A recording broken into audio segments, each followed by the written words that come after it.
Esta es la clasificación que todos conocemos, publicado en el año 2003 por JNS7 en cuanto a las cifras y valores de presión arterial normal y anormal o de hipertensión. Aquí yo siempre hago énfasis en que la prehipertensión se acuñó por primera vez en JNS7 y es un concepto que ha generado mucha polémica, mucha discusión. Ya lo decía ayer el doctor Roberto Rentería, incluso muchos médicos especialistas todavía no la aceptan, pero vamos a ver un poquito más adelante lo que tenemos de evidencia. Esta es la definición y clasificación nueva de la Sociedad Europea de Cardiología y Sociedad Europea de Hipertensión, publicada en junio de este año. Ellos siguen conservando la misma clasificación, consideran presión óptima para JNS7 normal, a cifras sistólicas por abajo de 120 y diastólicas por abajo de 80. Presión normal, a cifras sistólicas entre 120 y 129 y diastólicas entre 80 y 84. Presión normal alta, a cifras entre 130 y 139 de sistólica y o 85-89 de diastólica. Y luego hipertensiones en estadio 1, 2 o 3, dependiendo de las cifras que están ustedes viendo. ¿Cuál es la realidad? La realidad es que hay muchos estudios como el que están ustedes viendo, que es un subanálisis de Framingham, en donde la presión óptima o normal, que es aquella que tiene, de los individuos que tienen cifras por abajo de 120-80, es la que tiene menor riesgo cardiovascular. Por el contrario, todos los sujetos con cifras de prehipertensión, ya llámeseles presión normal o normal alta, de acuerdo a la clasificación de la Sociedad Europea de Cardiología y Hipertensión, el riesgo de eventos cardiovasculares es muchísimo mayor. Aquí vemos en este estudio de McMahon, en donde se analizaron 405,000 individuos y de estos 843 tuvieron eventos vasculares cerebrales. Bueno, 46% de todos los eventos vasculares cerebrales observados en este análisis se presentaron en cifras de no hipertensión. De tal manera que las cifras de prehipertensión no son tan seguras como se nos habían hecho creer. Aquí tenemos el estudio Mr. Fit, conocido por todos nosotros o por la gran mayoría, en muchas ocasiones hacemos alusión a él, y vemos cómo en el decil 1, si analizamos riesgo de muerte cardiovascular, en el decil 1 corresponde a sujetos con presiones por abajo de 112/71. Si lo analizamos con el decil 8, que tiene cifras de 137/89, el riesgo de muerte cardiovascular es del doble. Entonces, ¿qué tan seguro es tener cifras normales altas? Yo me preguntaría qué tan normales son. Y lo mismo sucede cuando analizamos la muerte por eventos vasculares cerebrales. En el decil 1 tenemos la prevalencia más baja de muerte, pero en el decil 8, todavía en cifras de no hipertensión, el riesgo se eleva casi al 4 si analizamos las cifras de presión sistólica. Más aún, tenemos un subanálisis más reciente de Framingham, en donde se estudiaron infarto cerebral, cualquier tipo de evento vascular cerebral, infarto de miocardio y cardiopatía isquémica. Y se dividieron dependiendo de sus cifras en grupos de normotensión, prehipertensión e hipertensión.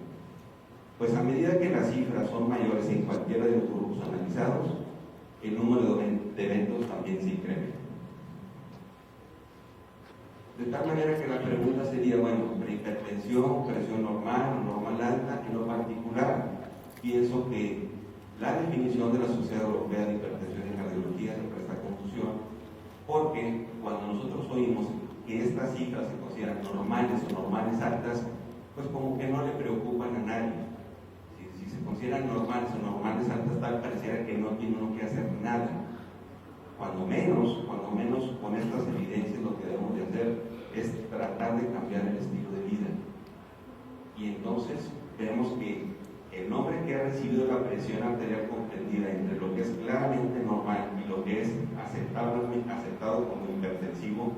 ha cambiado en el transcurso de los años. Se le denominaba hipertensión transitoria en los 40, hipertensión limítrofe en los 70, presión normal alta en los 90 y más recientemente, a partir de 2003, tenemos hipertensión. Independientemente de la terminología, esta condición es un precursor de hipertensión y está asociada con un aumento en la morbilidad y la mortalidad por causas cardiovasculares. Más aún, una asociación entre prehipertensión y otros factores de riesgo cardiovascular ha sido ya establecida en múltiples estudios. En esta publicación de Circulation de enero de este año, el estudio Strong Heart, se analizaron 1940 individuos con edades de 14 a 39 años. El 35% tuvieron cifras de prehipertensión y presentaron hipertrofia ventricular izquierda y aumento de las resistencias periféricas más que en el grupo de normotensos, lo cual concluyen los investigadores es una evidencia de una enfermedad cardiovascular preclínica o daño a órgano.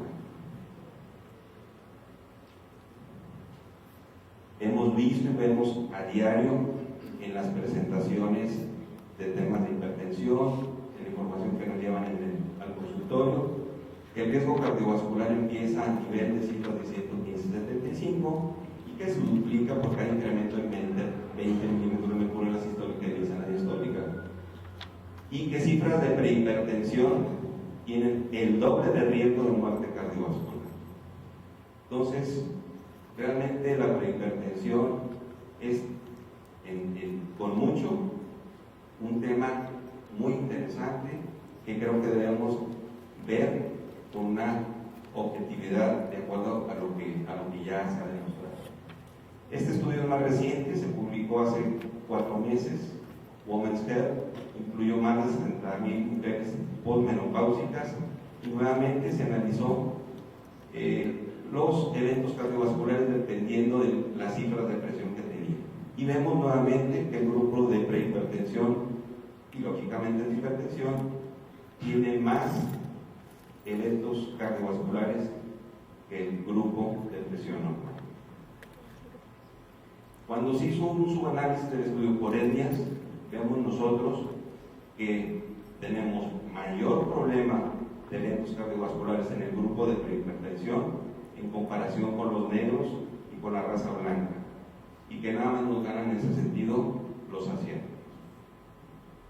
De tal manera que tal pareciera que la prehipertensión realmente es parte del continuo de la hipertensión, ya que la prehipertensión presenta datos de disfunción endotelial, aumento de la actividad del sistema nervioso simpático, del sistema renina-angiotensina-aldosterona, hipertrofia arteriolar, vasoconstricción aumentada, vasodilatación disminuida, hipertrofia ventricular, como lo vimos en el estudio Strong Heart, y lógicamente hipertensión. Entonces la prehipertensión forma parte del continuo cardiovascular de la hipertensión. Yo pienso que no es improbable que en un futuro no muy lejano realmente la prehipertensión sea considerada por evidencia como una hipertensión en un estadio inicial. El estudio Trophy, también publicado el año pasado, en este sentido, nos señala que el 40% de las personas que tienen cifras de presión sistólica entre 130 y 139 y diastólicas entre 85 y 89, a la vuelta de 2 años se vuelven hipertensas y a la vuelta de 4, el 63% ya tienen este problema. Sin embargo, en personas con sobrepeso, el 50% son hipertensas a la vuelta de 2 años y casi la mayoría a los 4 años. De tal manera que sugieren que debe realizarse una vigilancia estrecha de estos casos e intervenir tempranamente para evitar complicaciones. Otra observación